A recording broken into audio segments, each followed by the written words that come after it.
महादेव इस अप्सरा को देखकर खुद पर काबू नहीं कर पाए, पैदा कर लिया उसके साथ एक बेटा। दोस्तों, क्या आप ये जानते हैं कि एक बार एक अप्सरा को देखकर महादेव अपना काबू खो बैठे थे और जिस वजह से उन्हें एक पुत्र की प्राप्ति भी हुई। लेकिन सोचने वाली बात है कि माता पार्वती के सिवा भोलेनाथ कैसे किसी पर मोहित हो गए और एक पुत्री भी कर ली। असल में वो अप्सरा कोई और नहीं बल्कि मोहिनी रूप में भगवान विष्णु थे। वो रूप इतना सुंदर और इतना प्रभावशाली था कि देव, दानव, गंधर्व, यक्ष सभी मोहिनी अवतार को देख चौंक गए थे। भगवान विष्णु के मोहिनी अवतार का व्याख्यान करना भी ग्रंथों में ऋषियों के लिए कठिन हो गया था। पौराणिक कथा में बताया गया है कि महिषासुर नामक एक राक्षस था जो अपनी अपार शक्ति और बल से दुनिया पर राज करता था।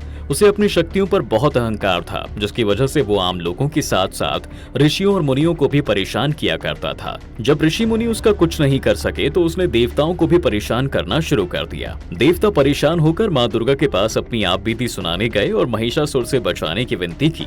माँ दुर्गा ने उनकी मदद की और महिषासुर का वध कर मनुष्यों और देवताओं को उनके चंगुल से आजाद करवाया। लेकिन दोस्तों, इस बात से महिषासुर की बहन महिषी आहत हो गई थी और उसने देवताओं से बदला लेने की ठान ली थी। इसके लिए उसने कई साल महादेव की घोर तपस्या की, जिससे महादेव काफी प्रसन्न हुए और महिषी को एक वरदान मांगने को कहा। महिषी ने भगवान से अमर होने का वरदान मांगा, लेकिन सृष्टि के नियमों की वजह से महादेव उसे ये वरदान देने से मना कर देते हैं और बदले में दूसरा वरदान मांगने को कहते हैं। इस बार महिषी ने अपना दिमाग का इस्तेमाल करके एक दूसरा वरदान सोचा और महादेव से उसने कहा कि मैं चाहती हूँ कि मेरी मृत्यु सिर्फ आपके पुत्र के हाथों हो, लेकिन आपका वो पुत्र भगवान विष्णु का भी अंश हो, यानी मेरी मृत्यु आप दोनों की संतानों से ही हो। दरअसल महिषी सोच रही थी कि भगवान विष्णु और महादेव की संतान होना तो असंभव है और इसी तरह से कोई कभी उसको मार नहीं सकेगा। लेकिन वो भगवान की लीला भूल गई थी। जब उसके भाई महिषासुर और हिरण्यकश्यप जैसे शक्तिशाली राक्षसों का वध हो सकता है तो वो कैसे बच सकती है। इधर महिषी को लगने लगा कि अब वो अमर हो गई है, तो उसने देवताओं पर हमला करके उनको परेशान करना शुरू कर दिया। सभी देवता अपने जीवन को बचाने की फरियाद लेकर इस बार भगवान विष्णु के पास पहुंचे और उन्होंने वरदान वाली पूरी बात बताई कि कैसे महिषी ने एक तरह से अमर होने का वरदान प्राप्त कर लिया है, क्योंकि उसे पता है आपकी और महादेव की संतान होना तो असंभव है। ये सुनकर महादेव विष्णु मंद मुस्कुराने लगे और फिर अपनी मोहिनी रूप में आ गए और उसी रूप में ही कैलाश पर्वत पर पहुंचे, जहां भगवान शिव विराजमान थे। दोस्तों, वहां जाकर मोहिनी ने अपने प्रेम का प्रस्ताव रखा और लेकिन भगवान शिव एक योगी थे और काम को अपनी कमजोरी नहीं बनने देना चाहते थे। इसी वजह से उन्होंने मोहिनी के साथ अपने मिलन को स्वीकार नहीं किया। लेकिन मोहिनी का दिल ना टूटे उसके लिए उन्होंने उसे अपना पानी दे दिया।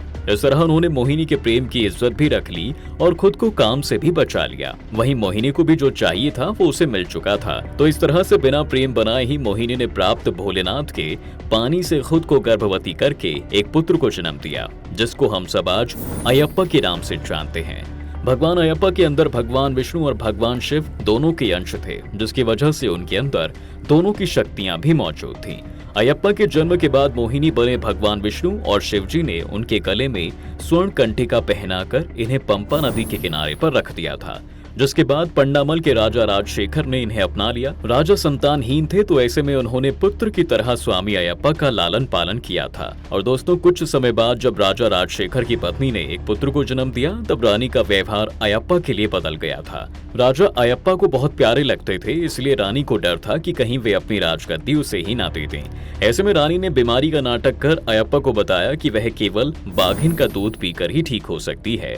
इसके पीछे वन में रह रही राक्षसी महिषी द्वारा अयप्पा की हत्या कराने की उनकी चाल चली। जब स्वामी अयप्पा अपनी माता के लिए बाघिन का दूध लेने वन में गए, तब वहां महिषी ने उन्हें मारना चाहा, लेकिन स्वामी अयप्पा ने उसका वध कर दिया था और मां के लिए बाघिन का दूध नहीं लाए, बल्कि बाघिन की सवारी करते हुए बाघिन ही ले आए। ऐसे में लोग उन्हें जीवित और बाघिन की सवारी करते देखकर हैरान रह गए और सभी स्वामी अयप्पा के जयकारे लगाने लगे।